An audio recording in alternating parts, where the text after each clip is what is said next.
Hey, true believers, Englentine here. I found this article, and it's talking about some rumors around town, so I figured we might get a little schadenfreude enjoyment out of it. It says, the word is that DC Comics sales for Brian Michael Bendis' Superman titles are not what DC Comics has expected them to be. They're still strong for the market and performing as well as the Dan Jurgens, Peter Tomasi, Patrick Gleason run that preceded it, but for the money DC paid and the hype they gave the books, they are not Tom King level. The Superbooks received lower orders than they were hoping for after Action Comics 1000, but they have increased orders on future issues as a result of their strong performance in store. But it's still not enough, it seems, to justify the decision that DC Comics have made. So apparently, you know what? I'm going to read through it and we'll comment on it after. Okay. The sales of his creator-owned title have also proved disappointing to DC, especially given that these are the only creator-owned titles published by DC, which means the publisher gets none of the intellectual property rights. Pearl #1 has not had anywhere like the orders it might need to justify the book at DC. Hence their last-minute decision to include Bendis' Batman story, Citizen Wayne, from almost 20 years ago, ahead of the final order cutoff dates. As a result, internally, they're saying, Brian Michael Bendis is being dismissed at the higher echelons as someone hired by Diane Nelson, who is no longer president of DC, their version of sour grapes. The marketing sales help he was promised seems to be drying up, and the imprint Bendis was meant to be setting up at DC has been put on hold for now. Of course, that's the rumor. But let's talk about this rumor because, well, let's face it, as a Superman fan, and I understand, especially those attached or who are viewers of this channel, know that the Tomasi run was damn near perfect. It made you feel good to be reading a Superman title. And Bendis comes along, and does he continue on that particular road? No, he decides he's going to completely destroy that good feeling so he can create whatever mythos he wants for Superman, and you just don't do that. You don't break what's not broken, or you don't fix what's not broken. What he did was he broke what was fixed. People were loving Superman again. I've heard some blame it on Didio. Didio wants New 52 back, so get rid of the family. But since Rebirth started, Superman's been excited and fun again because of the family, in all honesty. Now, Superman, he's a good character, and he's a good character to stand alone, but his supporting cast is just as good and has been for fucking 80 years, thank you very much. Well, okay, you know what? I'm going to give it definitely 30 because the John Byrne years really had me into the supporting cast, tell you the truth. But point being is he stepped on everything that people were enjoying about Superman Rebirth. So he could come in and say, hey, this is my Brian Michael Bendis dick. And we just found it small and withered. Not impressive at all, Brian.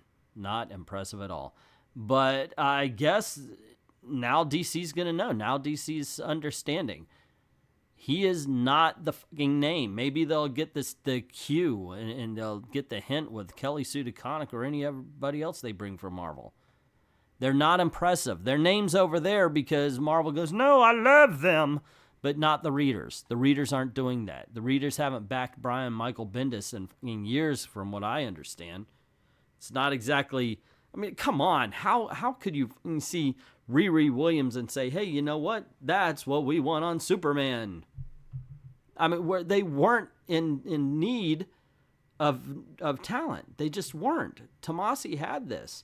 Now, like I said, I don't know. Maybe Tomasi said, you know what? I want to leave. I've done a lot of stories. It's time for somebody else to take it. Maybe he did. I don't know. But, man, to give him Superman, dude, I said it before. I'll say it again. They should have started him on a lesser title. They should have started him on something, give him like Booster Gold or something like that. Something with that doesn't have their own title that he can do anything with, or Brother Power the Geek. Write your own mythos. Create that character. Make that character famous, And you get what I'm saying. It doesn't have to be those two. But point being, you give him a smaller character and just let him run with it instead of giving him something that people were actually enjoying. My goodness gracious. But now DC's feeling it. And they're trying to find a way to recoup. Here's a way to recoup. Boot him off of Superman and put him on a smaller title that people will actually go, wow, that's amazing. Because he's writing it. Because it's not Superman. Because before Bendis came on, Superman was amazing. Anyway, I'm just yelling and screaming, I guess, about this. Not really yelling and screaming, but you get the point. I'm just bitching and moaning. That's what it is. Not yelling and screaming, it's bitching and moaning. I mean, this is what we've got, guys. They want to get their money out of Bendis. And they're going to do whatever they can to do it, I guess. So don't expect him to be off of Superman anytime soon.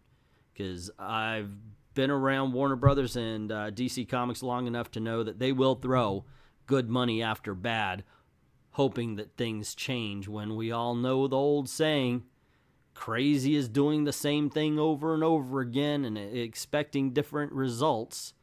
DC does this all the time. Warner Brothers does this all the time. Hey, we got this great property. We need a big, exciting star to be in it that we could spend a ton of money in, and it ultimately dies. DC's done the same. We need a big name to write Superman. You had Tomasi. No, bigger. Doesn't everybody like that Ultimate Spider-Man kid? Let's get Brian Michael Bendis on this. I think that was years ago. Nobody's liking Brian. Yeah, we'll get him. Next thing you know, they're going to bring Dan Slott over on Batman. And let's hope that doesn't. Well, Marvel fucked up too, because they were like, hey, we want to give Dan Slott whatever he wants. That's a poor decision right there. Fucking Chip Zdarsky should be doing Fantastic Four. And so I guess both companies are screwing up now. I said it. Man, don't make me right, guys. I said that DC Comics was going to be steering in the same direction as Marvel Comics was. It wasn't a challenge. It wasn't a fucking challenge. I swear to God, it was just, yeah, I see it going in that direction. I saw it then, and here we are. Here we freaking are. With a Superman that nobody wants to read anymore, and DC kind of locked in, and what the fuck are they going to do? Well, they're not going to be selling comic books. I don't know what they are going to be doing, but we know what they're not going to be doing so well. And that's selling as many Superman comics. But they're saying it's selling as well as the Tomasi run. But I wonder if that's going to last. Because I didn't hear the Tomasi run pissing anybody off. But, man, I get a lot of comments all the freaking time talking about how the Bendis run is pissing people off. I mean, it is just angering them. And excuse me. And unlike Tom Brevoort, I don't believe that creates readers. An angry reader is an engaged one. Not for long, dude. Not for long. After a while, an angry reader is an apathetic one, and they just leave. But that's just my opinion. What is yours? What do you think about this whole Brian Michael Bendis fiasco? Are you one of the ones that are like, hey, I like the Brian... That's cool, man. Tell me why. I would love to know why in the comment section below. Or if you're just angry about this and like, hey, and I mean, just what direction are you guys going in? Also, let me know in the comments below. And if you haven't done it already, click like, share, of course, to get word out about the channel. And don't forget to hit subscription and notifications. Cool things happen around these parts. Hate for you to miss any of it. Now, this is the way we're trying to make a living. This and Mad About the Mouse, my theme park channel. So go on over, check that out. And if you don't mind helping out the channels, go on over to Patreon. For $1, less than a price of a candy bar, you can help me make videos for you. Thank everybody who's already done that. And to everyone, all of the true believers, thank you very, very much for watching.